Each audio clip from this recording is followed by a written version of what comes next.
नमस्कार, आप देख रहे हैं नेशन भारत और मैं हूं मनोज चतुर्वेदी।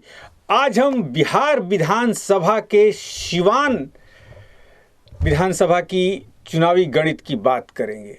जी हां, सिवान एक ऐसा जिला जो पूरे भारत के मानचित्र पर है और वो इसलिए मानचित्र पर है, शायद बिहार की राजनीति को नज़दीक से जानने वाले लोग जो नेशन भारत के दर्शक हैं वो समझते होंगे कि बाहुबली शहाबुद्दीन के कारण सिवान जो है भारत के मानचित्र पर हमेशा जाना जाता है। शहाबुद्दीन जो हैं राजद के बड़े चहेते रहे और आजकल दिल्ली के तिहाड़ जेल में सज़ा काट रहे हैं। ये तो बात हुई शहाबुद्दीन की, लेकिन मुख्य बात जो है वहाँ के चुनावी गणित की, सिवान सदर विधानसभा के चुनावी गणित की। बाहुबली शहाबुद्दीन का जिला होने के कारण बिना उनके, कहा तो यहाँ तक जाता है कि बिना उनके सिवान में परिंदा भी पर नहीं मारता है।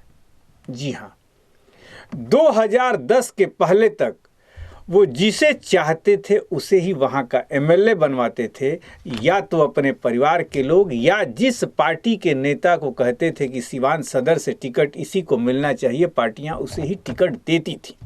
लेकिन 2010 के विधानसभा चुनाव में ये परिदृश्य बदल गया और उस सीट को भाजपा ने जीत लिया। 2010 में उस सीट को भाजपा ने जीता और वहां से, लेकिन 2010 में ये सीट जीतने का कुछ कारण भी था। ये सब लोग मिलकर चुनाव लड़े थे, लेकिन 2015 में भी भाजपा ने अपनी वो बढ़त बरकरार रखी। व्यासदेव प्रसाद भाजपा के 2010 में जीते थे, 51,637 मत उनको मिले थे। और वहीं आरजेडी के अवध बिहारी चौधरी जो उनसे करीब करीब तो 20,000 वोटों के आसपास कम पाए थे। ये तो रही 2010 की बात, लेकिन 2015 में जो चुनाव आयोग के आंकड़े हमारे पास है, फिर से व्यासदेव प्रसाद चुनाव जीतते हैं और उनको 55,156 मत मिलते हैं। जबकि जदयू के 2015 में आपको याद होगा महागठबंधन बना था, जदयू, राजद, कांग्रेस सब लोग मिलके भाजपा के पीछे पड़े थे और वहाँ वो सीट, सिवान की सीट जो मिली थी वो जदयू को मिली थी और जदयू के वहाँ से 51,622 वोट उनको मिले थे, बबलू प्रसाद को। और बबलू चुनाव हार गए थे करीब करीब 4,000 वोटों से। 2015 की बात है ये। अब हम 2015 की ही बात को करते हुए चुनावी आंकड़ों को देख लें तो 2015 में 2,80,805 वोटर वहाँ पर थे सिवान सदर में, जिसमें पुरुषों की संख्या 54.7, वहीं पुरुषों की अपेक्षा महिलाओं की संख्या जो थी 45.93 थी।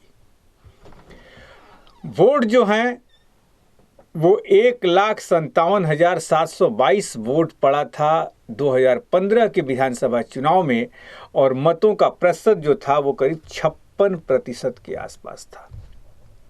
व्यासदेव प्रसाद भाजपा के 55,156 वोट मिले थे उनको और उनका मतों का प्रतिशत 35.02 था। वहीं बबलू जो द्वितीय नंबर पे जदयू के थे उनको 51,622 वोट मिले थे और मतों का प्रतिशत 32.78 था। ये समझ लीजिए कि 2.5% का अंतर जो है ये वहां पर था। और तीसरे नंबर पर थे अवध बिहारी जिनको 28,450 वोट मिले थे और सबसे बड़ी बात है कि ये स्वतंत्र उम्मीदवार थे, इंडिपेंडेंस उम्मीदवार थे, निर्दलीय उम्मीदवार थे और इनको 28,450 मत मिले थे। मतों का प्रतिशत था 18.6। वहीं हरेंद्र जो थे वो भी स्वतंत्र उम्मीदवार थे, निर्दलीय उम्मीदवार थे और उनको 4,254 वोट मिले थे। मतों का प्रतिशत था 2.7। और पांचवें नंबर पर थे विनोद कुमार जिनको 4,102 मत मिले थे और मतों का प्रतिशत था 2.6। यानी कि ये तीन स्वतंत्र उम्मीदवार, निर्दलीय उम्मीदवार करीब करीब तो 37,000 वोट अपने पक्ष में कर लिए थे। यानी कि न भाजपा के पक्ष में गया था, न कि जदयू के पक्ष में गया था ये वोट।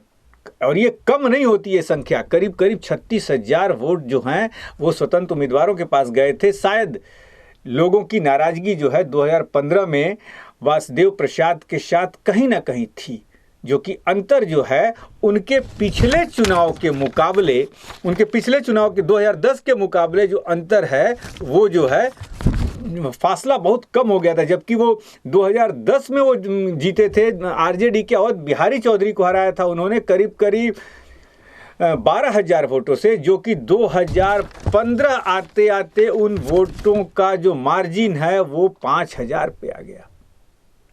जबकि राजद और जदयू मिलकर वहां से चुनाव लड़े थे।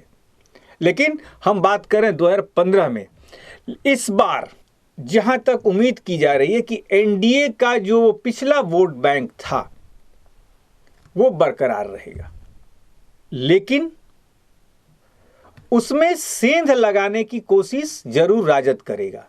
लेकिन इस बार क्योंकि वहां से राजद भी खड़ा है, तो सबसे बड़ी बात यह होगी कि राजद का वोट भी जो पिछली बार जदयू को मिला था वो इस बार कहीं ना कहीं थोड़ा बहुत एनडीए की तरफ भी जाए। लेकिन कोरोना का काल है, जैसा मैं हमेशा कहते आ रहा हूँ, सिवान सदर की बात है, शहर की बात है, लोग अपने घरों से कितना निकलते हैं ये सबसे बड़ा मुद्दा होगा। एनडीए को अपने जो मतदाता हैं उनको बूथों तक पहुंचाना पड़ेगा, उनसे वोट दिलवाना पड़ेगा, तभी ये नैया पार लग सकती है। वरना शुरू से मैं कह रहा हूं कि 2020 जैसे पिछली बार खेलना पड़ा था भाजपा को, वैसे इस बार एनडीए को खेलना पड़ेगा। 10 तारीख को सबके भाग्य का पिटारा खुलेगा और क्या होगा सिवान में, एनडीए या तेजस्वी जो एकदम हाहाकार मचा के दहाड़े हैं तेजस्वी का आरजेडी, या बीच में वोट कटवा कितना काटते हैं, ये भी देखने वाली बात होगी। कल किसी और विधानसभा की चुनावी चर्चा करेंगे, तब तक मनोज चतुर्वेदी को आप दीजिए इजाजत। नमस्कार। देखते रहिए nation Bharat. Nation Bharat channel को सब्सक्राइब कीजिए, हमारे फेसबुक पेज को लाइक कीजिए। नमस्कार।